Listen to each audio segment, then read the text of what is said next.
Publisher Podcast, episode 97. Well, hey, everybody. I am so excited to have you back for another podcast episode. I'm Alexa Bigwharf, the host of the Publisher Podcast, and today we're talking about something that has gotten a lot of feathers all kind of riled up, ruffled, as they say, around categories at Amazon. So Amazon announced a few weeks ago, or actually there wasn't really a big announcement. The way we found out was by going into a book. One of our authors had gone into a book to change her categories and was like, hey, they're now telling me I have to have 3 categories or need to make a change. And so we explored and found out that indeed Amazon was changing. I had some ideas on why they might do this right off the bat. Namely, I can't even imagine how much time and resources it takes them to deal with all of the help requests from authors trying to submit those additional 7 categories, or 8 categories actually. But there's more reasons behind the change than that. However, there's no need to panic. This is not going to be something that I feel will hurt authors. It's probably a better system in the long run, although it may take a little while for the kinks to get worked out. But what it does mean is now it's more important than ever to make sure that you are choosing the absolutely best categories that you can to ensure that your book is seen, and your keywords as well are really important. So I reached out to the smartest person that I know about keywords and categories, Dave Chesson of Kindlepreneur and the massive brain behind Publisher Rocket. So he's going to explain all about these changes, why it's happening, and what we can expect. And hopefully by the end of this, you will know 2 things. That 1, you absolutely need to go get Publisher Rocket right away, and you can find our link to that in our show notes. And 2, you'll hopefully have a better understanding for what's happening, and most importantly, not feel really panicked about what is going on and how to make the most of this situation. So, all right, enjoy the show.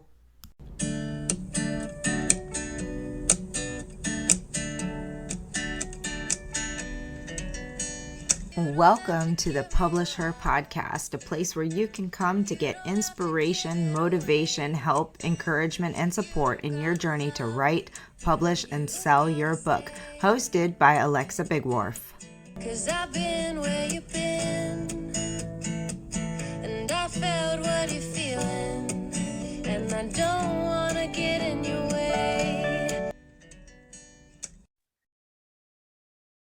All right, everyone, welcome back to the Publisher Podcast. I'm Alexa Bigwharf, and I'm really thrilled to bring you Dave Chesson of Publisher Rocket to the show today. So Dave is one of those people who's been around in the industry for a long time. He's not only a successful author, but he's offering all of these wonderful tools and resources to authors to help you in the way. The biggest tool that I'm a huge fan of that I use for all of my book research for keywords and categories is his tool, Publisher Rocket. But he also has an incredible blog that just gives so much. That's the first place I go if I have a question about anything, is his blog. So I will make sure that all those links are in the show notes for you. But welcome, Dave. I'm so happy to have you here to talk to our audience. Yeah, thanks so much for having me.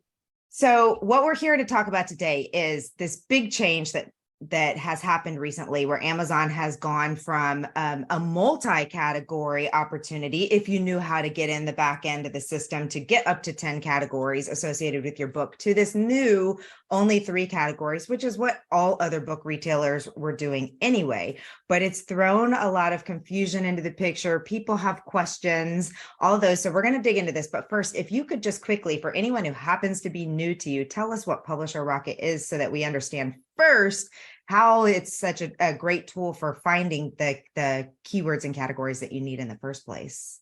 Yeah, absolutely. Well, when talking about Publisher Rocket, I like to start with why I built it.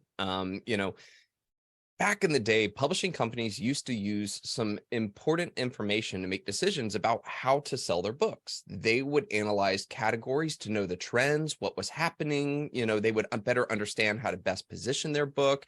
They would even have key data to know when a subject matter or when a genre needs full focus. And so they had all this information, but us self-publishers, we didn't have that. We would just sit down and write something, and we would kind of throw it up there and really hope that we could win. And that was a major disadvantage. And so I started developing a system that was designed to help not only self-published authors, but any author, whether you're published or not.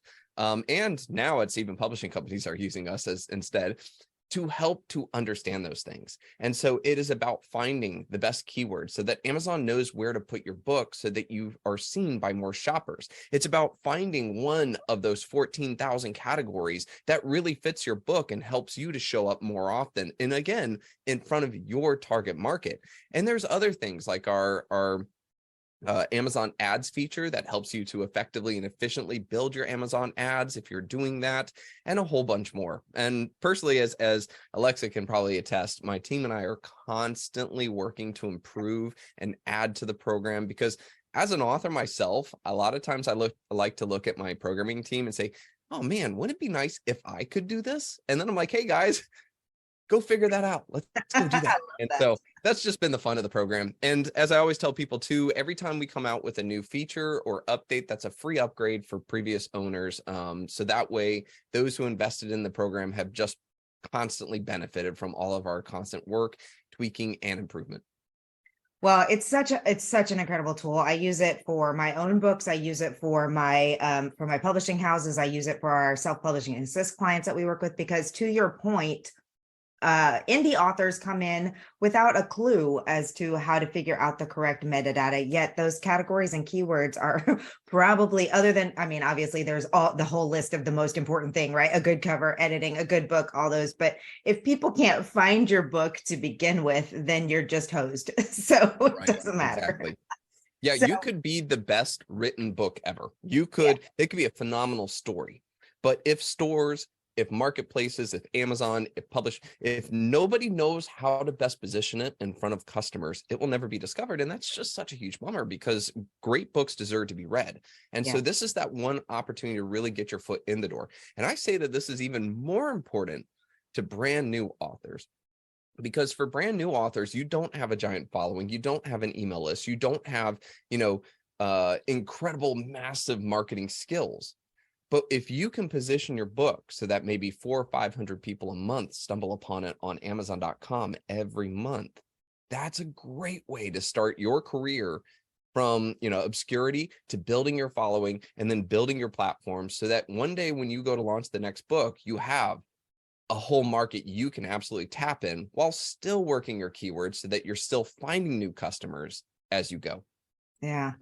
There is so much data in the tool, and we've gone into several webinars with your folks to go into all the details. So I just want to say, for anybody who is new to Publisher Rocket and wants to learn more, I'll make sure that to include the links to our webinars that we've done in the past, some tutorials that I have from me just using it as a user, all that stuff. You can also find it at the Right Publish Sell YouTube channel, but it'll be in the notes. But let's dig into what we really want to talk about today, which is, what in the heck is Amazon doing? The first question I have is why? Do you have any idea why they decided to change the system? Which, for anybody who doesn't know how the system used to be, basically you could pick two categories when you loaded your book, but then there was a backdoor way that you could go in, you could find all these tiny little obscure categories, and you could email them and say, hey, I also want my book to show up in these categories, which is how people often got to the top of the charts, basically. So why the change? Yeah, well, this actually goes to show how important your metadata is. You see, Amazon is kind of like, just think of it more like, instead of like a person, because we kind of inherently think that way, think of it like an algorithm or a calculation. Okay. So you submit your book, and they're trying to figure out what your book is about, where to put it, how to show it. Okay. And the two greatest ways to do that is by your keywords and the categories you select. Now, what was happening was Amazon, and this is something that we got from someone who works in Amazon, so this is directly from the horse's mouth here, is that Amazon was saying that what was happening was that while they loved the system that they had before, the problem was that there were a lot of people that were choosing categories that didn't exactly fit, but kind of fit. Okay. Mhm. This could be like actually a fun example of this was Harry Potter came under fire because they had selected nonfiction orphan It was a nonfiction, and it was about orphans. And they're like, this is not an orphan book. I get that Harry Potter, the main character, was an orphan, but it's not an orphan book. And so what ended up happening was it made it that book was absolutely #1 bestseller for orphan books, and always had a bestseller tag. And the thing is that it wouldn't say orphan, it would just say bestseller. So they had assured themselves like continuous, absolute, everyday bestseller tag on Amazon, which is funny because it's Harry Potter. It should be a bestseller. But that's not the point. The point though was that started hurting their calculation. Their calculation was like, wait a second, like mind blown here. I thought this was a fiction book. I thought it was a fantasy book. Why is it nonfiction orphan? And it caused their system to become basically less efficient and effective. Okay, so when people type something into Amazon to look for a book, Amazon was struggling to get the right book because everybody was using these categories in kind of a massive way. So they decided that they wanted to shoot back to, you have 3. Now I'm going to break this down a little bit more. So the old way, and this is really important for people to understand, the old way was that when you go to publish your book on KDP, Kindle Direct Publishing, you were allowed to select 3 categories then, right? Or I think it's 2. You can select 2. Now, what's interesting is that this box that would pop up, they weren't actually Amazon categories. They were what's called a BISAC. And the BISAC is like an international standardization code, okay? The BISAC system was created because a long time ago, publishing companies used to sit down, and like massive publishing companies would have a whole list of categories, and a tiny publishing company might have a smaller list of categories. And so when the big ones would publish a book, they would just choose a category of their own, like, oh, Wiccan. It's a Wiccan book. Well, then they would ship the book to a book market, or, like a store down, like Ma and Pa's bookstore. Okay. And Ma and Pa would pick up the book and they'd be like, Wiccan. Where do we put this, Ma? Pa would be like, I don't know. Is that religious studies? And Ma would be like, no, I think that's fantasy, and all of a sudden the book might actually get put in the wrong spot. And this was a problem. Whereas, like Powell's bookstore, in Portland, Oregon, right? Where it's floors, large. If you ever been there, it's super cool. I love that place. But they might actually have a Wiccan bookshelf. Okay. And they know exactly where it is. And so this became problematic. So they created a standard list of categories, no matter who you are, whether you're a publishing company or you're a market, even Amazon at that point, you had to select a BISAC. And that way, when it goes to Ma and Pa's bookstore, their computer would say, oh, this BISAC number, you should put it on that shelf of your bookstore. So now there wasn't a subjective opinion to make mistakes. And Powell's would be like, oh, it goes right there. And so they standardized it. So when we would go into Amazon KDP and we would select a book category from it, we were actually selecting a BISAC, and then Amazon would automatically put it in a spot. Now, most of the time, the BISAC was the same as the Amazon category, okay? And so, but not all the time. We've had a lot of authors where they would select the BISAC and they'd be like, wait a second, Amazon, I didn't select it. Why are you putting me here? And it's because they didn't have a one-to-one connect. Another important thing that was really big for authors was that there are about 4,800 BISACs, but there's over 14,000 Amazon categories, which means that if you relied on just the BISACs themselves, you're being put in the most competitive categories of all. So that's how they used to do it, okay? And like you had said, is that we could then contact Amazon after we publish and we could choose the Amazon categories, okay? Now, there's 2 problems that came from this, okay? The first is, and I'm going to be absolutely blunt and honest on this one, Amazon's all about cutting costs, okay? Right. And what they saw was more and more authors were contacting their people, okay, through a form that they designed and making their people work to move categories over. I wondered about this piece of it. I could only imagine how much contact they were getting because everybody's teaching this strategy now. So I can only imagine how much their help support was putting behind this on this, into this. Yeah, exactly. So all of a sudden they've got a major cost cutting measure to be able to, shall we say, redirect the resource. I'm hoping that they redirected the resources to something else instead of just firing a whole bunch of people. Let's think positive here. Okay. But so that was the first thing. So a lot of people are like, why would they do this? Well, right, to save a lot of money. Right. The second thing, though, was that in the new system, instead of showing us a box of buy sacks, Amazon now shows the Amazon categories. Okay. Not Nice.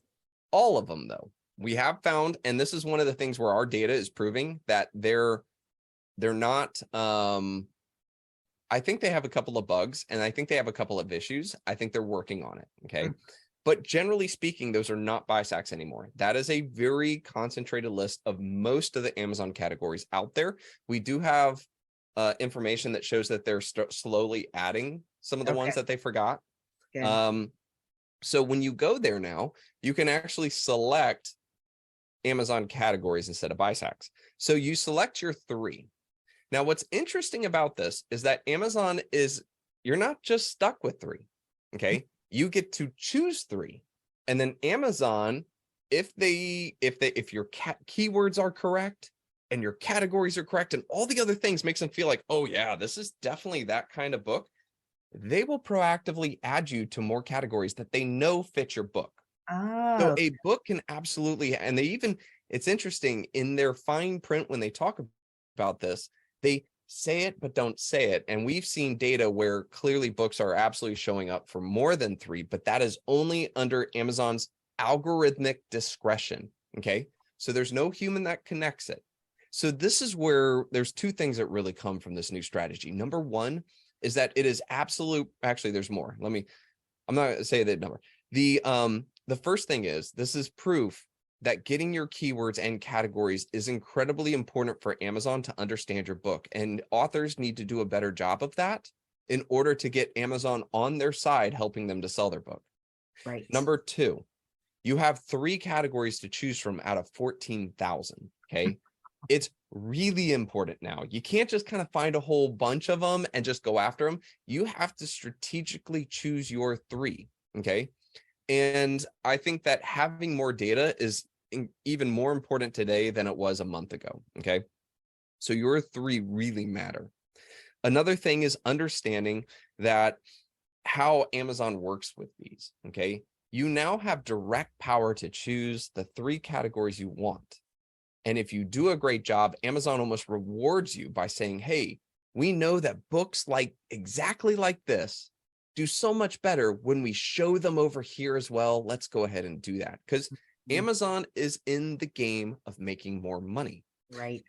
You have told them that this is this kind of book. They know they're going to make more money if they show this kind of book more often over here. And so when you do that well, you almost become in sync with them, and they show it more often. Yeah. That makes a lot of sense. I think it's a good thing. When I went over there and saw it, I didn't know all these details. It actually came up just kind of organically. We were having a Q&A session with one of my groups, and someone was like, hey, I just went into Amazon to make a change, and now they're telling me I can pick 3 categories. And I'm like, what? So we went over, we explored it. I didn't explore it very, very closely. And then I emailed you and I was like, Dave, I need you to what's going on with this? Yeah. But it wasn't clear to me that all the categories were there. It didn't look like everything that you could have chosen. So it's good to know that they are slowly but surely adding all of those in. Because the biggest challenge with with just the choosing the buy sacks is that now, if you're a brand new author without any traction behind you, and you go into fantasy as your main category or whatever, you're like, no one will ever find you. Nope. Ever. No, and you're not going to help yourself out. As a matter of fact, Amazon actually says now in their kind of FAQ section, which, by the way, there's a couple of things that they put in there so Amazon's done this before. Just a little side note. I once wrote an article on fiction keywords for authors, right? How to choose your fiction keywords. And that week, Amazon promoted that article on their Facebook page, saying learn, on how to optimize for more sales, which I thought was cool. Yeah. And I noticed the next week they changed their FAQ section, and they almost like just copied and pasted a whole section of my article right into their FAQ. Oh, wow. Well, I'm cool with it because, hey, at least more people will better understand this. Back then, a lot of people were like, you can't do keywords for fiction books. And I'm like, you really can. And it's really important. And then Amazon finally figured out how. Maybe Amazon read an article and figured out how to do it better. Maybe. So I'm kind of the same thing happened with categories. There's certain particular words that I use that I'm like, okay, there's no way that one of their FAQ people use that exact phrase or this exact sentence word for word. So it's a little funny, but I'm also like, all right, at least you're figuring it out, Amazon. I appreciate, salute to you too. But it was really interesting that in their FAQ, they did start to mention that authors should go as far down the line. Okay. So they borrowed a lot. There was no terms back in the day to explain, like, you have a category, you have the main category, then you have a subcategory, and then you have a node, right? Well, since nobody had used those words, I had started to write some of those. And so now they absolutely defined it, which is good. So now we have key phrases that we can use when talking about a category string and how far you go. Amazon is now saying that you should go as far down as possible. Okay. So niche down all the way as far possible. Don't select fantasy, go further. Keep going as further as you can go. So like fantasy, dragon, sorcery, all the way down on that line. And I just made that one up. I can't think of a fantasy string, long string, but you don't have them all memorized. What? No, I know. I'm working on it. But anyways, so they flat out tell you to do that. And the reason for this is that if let's say you go all the way down to Dragon War fantasy, we're talking like, we'll say 5 levels down. Okay. If you are the #1 bestseller for the 5th level, the furthest level down, they'll also show you for the level up to number 4 and to number 3 and number 2. So ultimately you can rank #1 in just fantasy, but you didn't select fantasy. You selected fantasy, Dragon War, sorcery, mage. So don't waste that spot by just choosing fantasy or the broadest term. Do what they say, which is go as niche down as possible. And niching is really about knowing where to go. Okay. Another thing that I think is really important too, and I want to stress this point because a lot of authors have really shot themselves in the foot, and I'm a little bit mad at Amazon for not making this clear. When you go to select your categories, there's a little box that you can check that says like adult content. Okay. Just because your book might be a horror or it might be, a little steamy, what they really need to change that word to is erotica. Okay. Yeah. Agreed. Because I've had a lot of authors who think that means, well, yeah, I don't want children to read this. Well, right. And you know what? Mad props to you, because I agree. I think that's a great point. That being said, though, is what Amazon really means is it's erotica, which means that your book will not show up. Right. Okay. You get basically put into, I was almost going to say the dungeon, but that might be a little too on the nose. You're going to get put into like a time, like they don't want erotica to show up when children look for books on Amazon. So you have to really understand that there's this clear differentiation. So if you choose that adult only component, what you're saying is, yes, this is like bondage, erotica, like lots and lots of naughty stuff, and don't show it on Amazon is what that NC-17. How about that? That's the best way. If you're rated R, that's fine. If you're NC-17, then adult only. Okay. That's man, I just thought of that. Yes. That's the way to look at it. Okay. So that's the first thing. Another thing that's a little confusing, and I don't have the right answer on this, so I'm going to let every listener here know that this is Dave's belief, and I don't have data to absolutely back this up. Okay. The next problem is this. When you go to, so let's hope you didn't check the adult only, but then you have to select the market.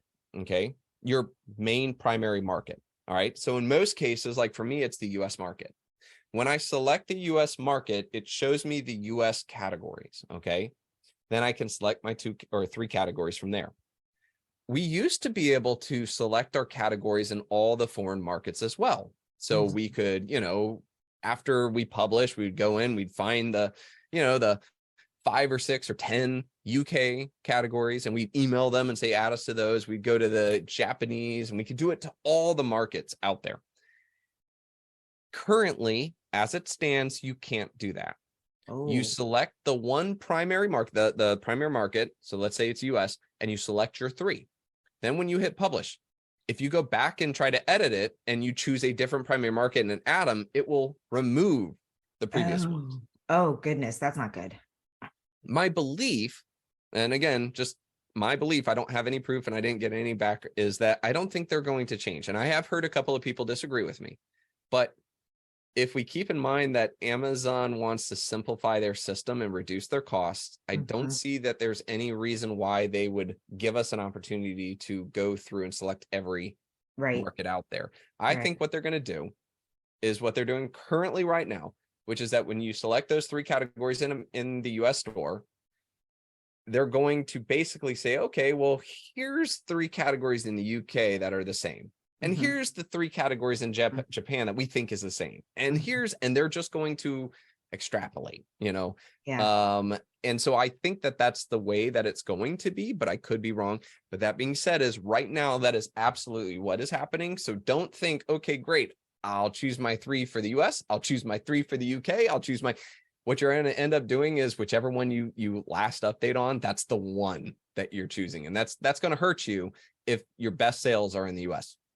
Yeah, and that's another thing that authors should definitely consider then, is when they're putting it through KDP, which market is likely to be the highest selling. So if you're in the UK, you would want to do the UK market, correct? Yes. So far, that's what I'm seeing. And I don't think it's too bad of a situation where, like, if you're in the UK and you're like, well, I might be, we'll say British, but I see more sales in the US. This is again me saying what I think. Because otherwise they would just like destroy the Canadian and the UK market for that matter. I believe that those, like the Australian, US, Canadian, and British markets, that just because I chose the British market or the UK, it's not going to hurt me because there's a really good direct translation between the two. That being said, though, is that there's a heck of a lot more categories in the US than there is in the UK. Right. So if you are strongly based in that particular country, you may want to choose that country. But if you're not really sure, you might just want to stick with the US, just because you can choose more specific categories. And considering that there's more sales in the US, that might be the better pick. All right. Now I have one last question for you that I know is going to be on the minds of a lot of people. We see so many people teaching these Amazon bestseller strategies, right? Which really relied on getting into those super niche categories, kind of like what you said earlier, where Harry Potter could be #1 on orphan nonfiction. That's kind of the strategy a lot of people, in all honesty, were teaching. Like, find a category that kind of fits, that has no competition, and put your book there, and you will definitely be #1 and get a bestseller, right? So that was a little shady to begin with. Now, some people were doing it legit. There's a lot of people who were doing it with categories that actually worked. But if we don't have super, like, is there still going to be a way to get down in small enough categories that people with smaller audiences can still shoot to the top? Yeah, absolutely. This is a great question. So back when people were choosing, okay, they're 10. Clearly there were times where people were really stretching out the truth. Right. This change proves that was not only a bit, maybe hairy on the moral side, but that it also probably hurt you, because now Amazon's calculation couldn't really figure you out, right? So this person says it's a romance fiction, but what, just because their main character is an accountant, that the fact that they put it in accounting, right, like that ended up biting them, which, okay, got it. However, though, there's still the 14,000 Amazon categories out there. Okay. They still exist. They didn't remove them or delete them. And what I found is that there are still a lot of what we call cross-sectional categories. It's weird, but you can find, like, one of the things that I think is kind of weird on Amazon is that, so science fiction and fantasy is one main category, right? Which I still don't understand. Why wouldn't you break up fantasy and science? Why do you put them in one? But okay, that's beside the point. That is one category. Okay. Then there's another main category called literary fiction. Right. All it is a carbon copy of every other fiction. So I can find, like sci-fi military, space military, or sci-fi military and alien invasion inside a literary fiction. Oh, wow. So like 95% of authors out there will just go to fantasy, science fiction, and fantasy, and then choose from there and not know that there's a lot of the same opportunity in literary fiction. And I still don't understand that. Also, nonfiction is its own subject. There's all of these times where you'll find it, or you might not be thinking about it, but you might not realize that there's another main category that's actually a perfect fit. So we go in there just kind of like laser focused, thinking, oh, okay, I'm a sci-fi military, so I'll just go to science fiction and fantasy, and I'm just selecting from there. So I'll say this. An example of this is like if you're in science fiction and fantasy, sci-fi military, it might require you like 300 sales in a day to become #1 bestseller. But sci-fi military and like under literary fiction might require like 78, because of that whole, most people don't know to look there. And so that's one of those areas where I like doing that with Publisher Rocket, is that you can, let's say you put science fiction into the little search bar, it will show you every category string in every main category that has the word science fiction. And it is through that little, feature that I've been able to find some crazy categories that I never would have thought of that really do fit. So to answer your question, is there are still a lot of opportunities for authors to find ones that really fit, and that they're in cross main categories, and that can really help. I'm just stressing to all the authors listening is that just don't stretch that truth. If it's got it, your main character is an accountant, but just don't choose nonfiction accounting, to give yourself that little bump. Well, that's fascinating. I'd never really thought about the fact that how you're messing up your own algorithm when you're choosing those categories anyway, because all the things that like you said, they want to make money. So they do things that help us by suggesting books of what other people bought in those same categories, by pushing things along the way for you. And like you said, if they can't figure you out, they're not going to be able to do that for you. So again, Publisher Rocket has been such a great tool in helping us figure out that key question, which is, how competitive are these categories? How many books do I need to sell? Where can I fit so that I can actually have a chance at getting to the top of those, so that people can find me more easily? You've recently created a whole bunch of content around this topic. I'm on your newsletter, so I saw it when it came out. We'll make sure all of those links are provided as well in the show notes of this. But if you're not already following the blog, make sure you head over. It's still kindlepreneur.com, right? That hasn't. Okay. Yep, it still is. Anything else you'd like to share on this topic before we wrap this up? No, I will say though, is that just from somebody who's worked under the hood of Amazon for a long time, which is how we get a lot of our data. It's very interesting that Amazon has been doing a lot of changes recently. And working with them for almost 10 years now, digging and focusing on it, I've never seen Amazon change so much as I have over the past 6 to 8 months. Wow. And there's a lot of things that they're doing. And my theory on this, again, is just my theory.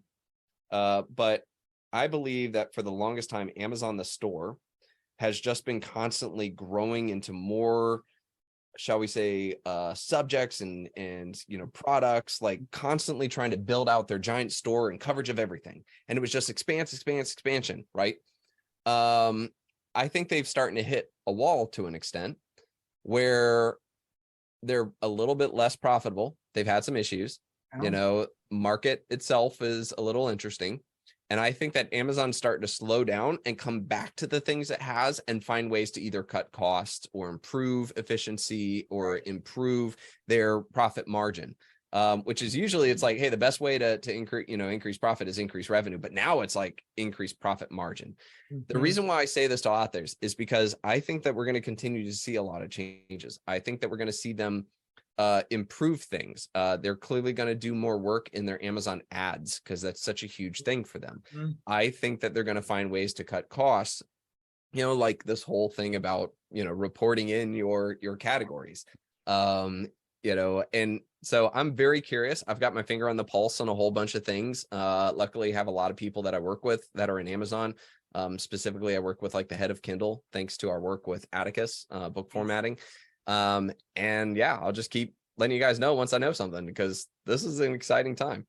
It is exciting. And, I appreciate the fact that you are constantly putting out information immediately and helping. I mean, and just so everybody knows, like, his blog is all encompassing. Like, literally, if you want to know anything about anything, how to write a query letter, what should be on your copyright page, all the things. I'm kind of selling my own blog short, but Dave's, your blog is amazing. I am Thank you. That really means a lot. appreciative of it and all the content that is there. So head over to kindlepreneur.com. If you haven't gotten Rocket yet, you want it, you need it. Check the link in my show notes to go grab it. And I appreciate you taking time out. I know you're a very busy person and have so much going on, but this was exciting and fun. So thank you. Yeah, absolutely, Alexa. And again, thanks for having me. Yeah, anytime. All right, cool. Thank you for joining us on the Publisher Podcast. We hope to see you back for the next episode. Great, huge thanks goes to Jasmine Commerce for the use of her song. You can find Jasmine on SoundCloud. Go check out all of her music. We'll see you next time.